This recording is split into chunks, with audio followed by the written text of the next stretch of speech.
आम पूर्व पाठ पढ़ी अपसारण पद्धति दैट इज एलिमिनेशन मेथड। आज पढ़ा वज्र गुणन बा ताकू इंग्लिश कहते क्रॉस मल्टिप्लिकेशन मेथड। मो पाखे गोटे क्वेश्चन अच्छी that is 2x minus 3y minus 1 is equal to 0, 4x plus y minus 9 is equal to 0। यही क्वेश्चन को आम वज्र गुणन पद्धति किपर करवा। प्रथम आम एठारे a1 इक्वेशन 1 रे 2x हूँ a1, b1 हूँ 3y, c1 हूँ -1। से भली इक्वेशन 2 रे एटा इक्वेशन 1 इक्वेशन 2 रे a2 4x b2 plus y एवं c2 9। एबे आमे कौन करिबा तापाई बही रे गोटे फॉर्मूला अच्छी that is x by b1 into c2 minus b2 into c1 is equal to y by c1 into a2 minus c2 into a1 is equal to 1 by a1 b2 minus a2 b1। एबे आमे कौन करिबा एटा cross multiplication हेकी तार फॉर्मूलाटा आमे पाइचे। यही formula अनुसार आमे value put करिबा। x बाई b1 जगह आम पुट करिबा -3, c2 जगह पुट करिबा -9 माइनस दबा साइन, b2 जगह पुट करिबा 1 एवं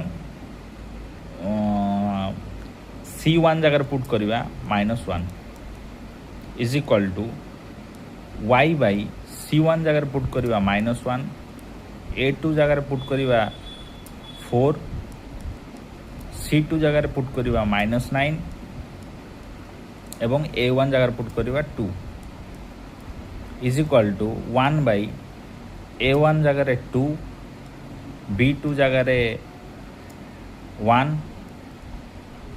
माइनस a2 जगह 4 एवं b1 जगह -3 पुट कर सारा पर एबे x by -3 9 into 3 that is 27 plus minus -1 into 1 that is 1 that is minus minus plus is equal to y by -4 minus 9 into 2 that is 18 that is plus 18 is equal to 1 by 2 minus 4 into 3 that is minus minus plus that is 12 is equal to x by 28 equal to y by 14 is equal to 1 by 14। एबे आमे कौन करिबा x सहित एकु relate करिबा।